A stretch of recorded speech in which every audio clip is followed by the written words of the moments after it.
What up, y'all? What's going on?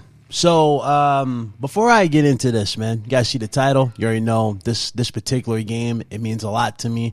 I want to say thank you to everybody who, first of all, everybody who's new to my channel. Welcome. Thank you.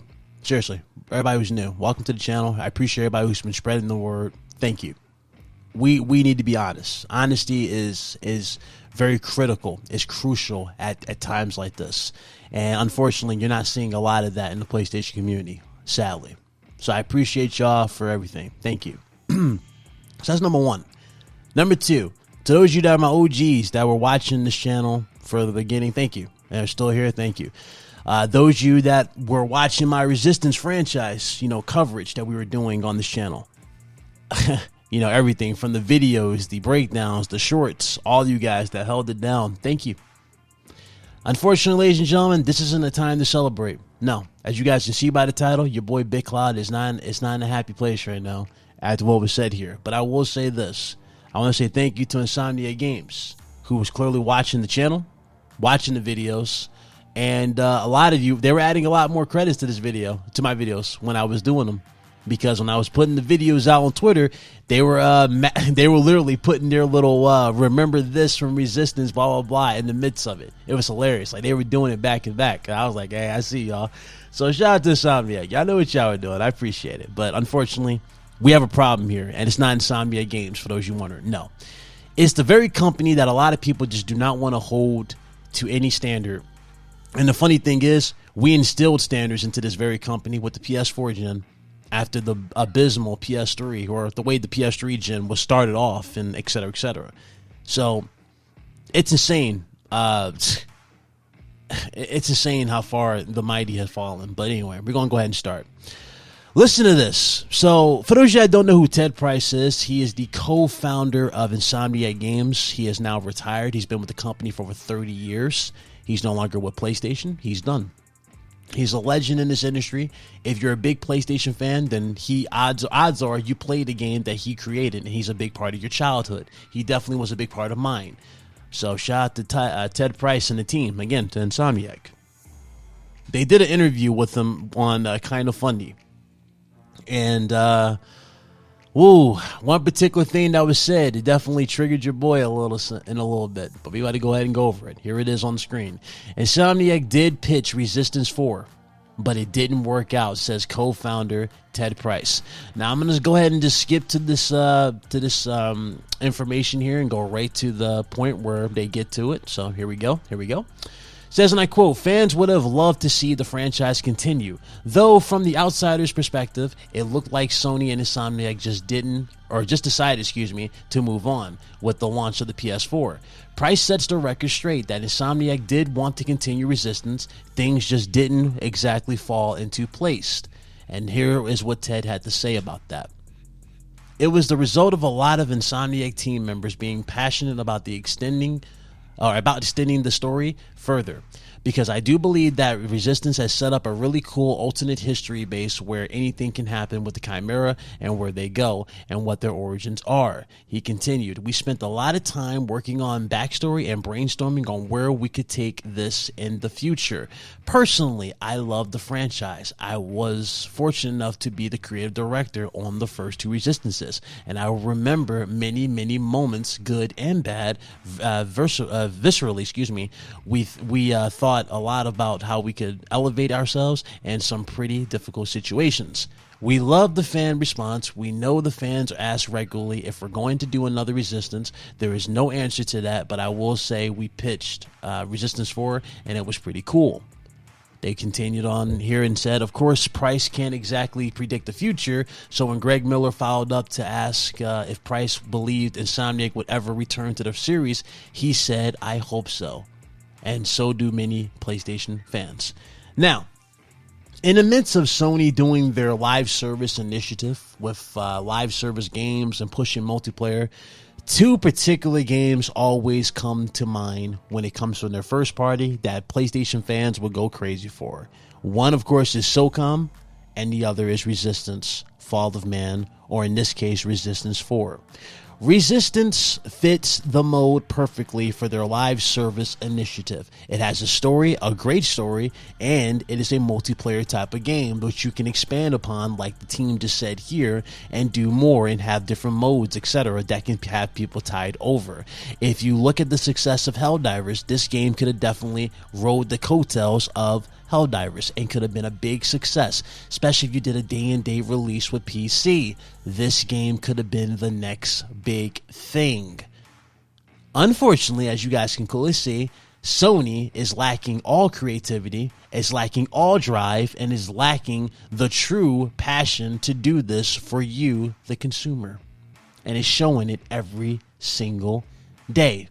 Did you guys know within the past 5 years of this generation with the PlayStation 5 that Sony has wasted over $4 billion on on Bungie?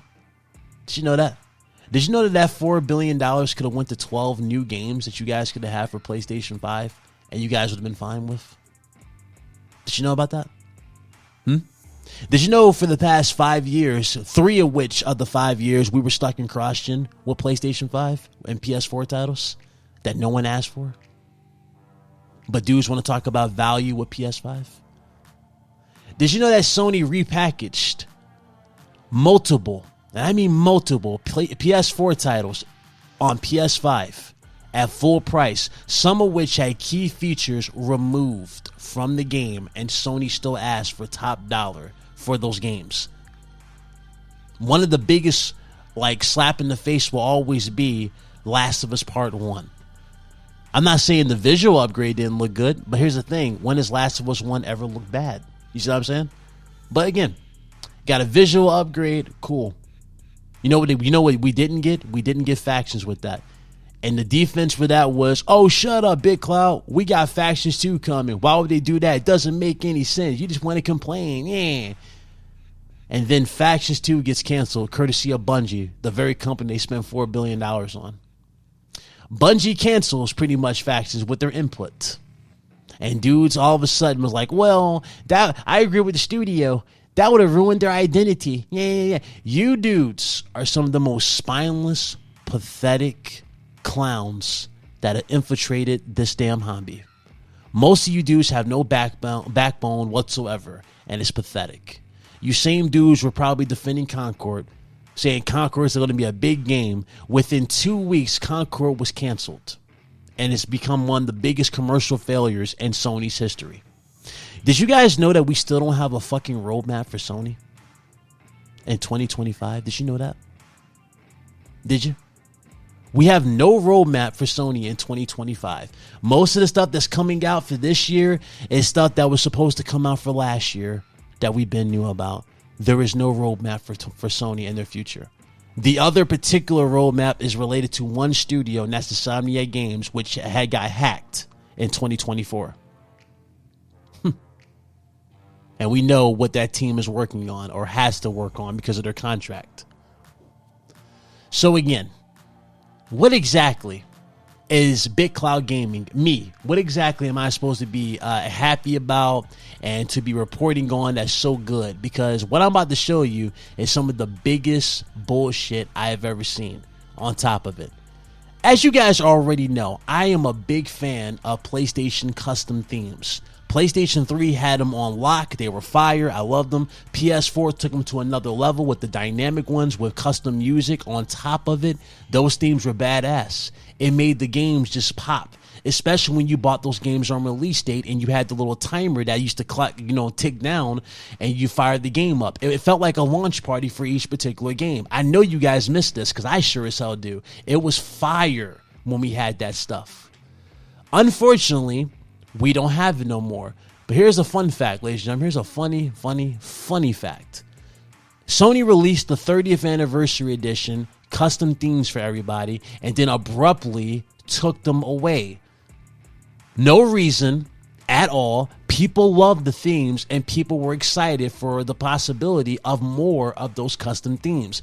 Well, it was reported yesterday that Sony has officially laid off the entire UI team that made the 30th anniversary custom themes for you and possibly have made the other things for the PlayStation 4 and 3.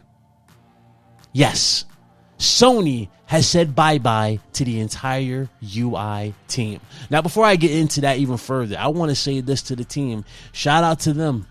I hope they land on their feet. When one door closes, another opens. So shout out to them. I really, really do hope they land on their feet and they find more work. But that is pathetic at the end of the day on Sony's end. And what's crazy is right now, as me recording this, I thought this was a joke. I thought people were playing around because it literally went down for 2 hours, right? It's now been over 12 hours. I went to sleep, ladies and gentlemen. I'm just now recording this at 8:41 in the morning. I'm just now recording this video for you guys. I went to fucking sleep. And it's trending on Twitter that PSN has been down for over 12 fucking hours. What the fuck are you clowns damage controlling now? Oh, but 70 million sales, Big Clout. 70 million sales, Big Clout. Oh, who cares about that? Who cares about that? Xbox sucks.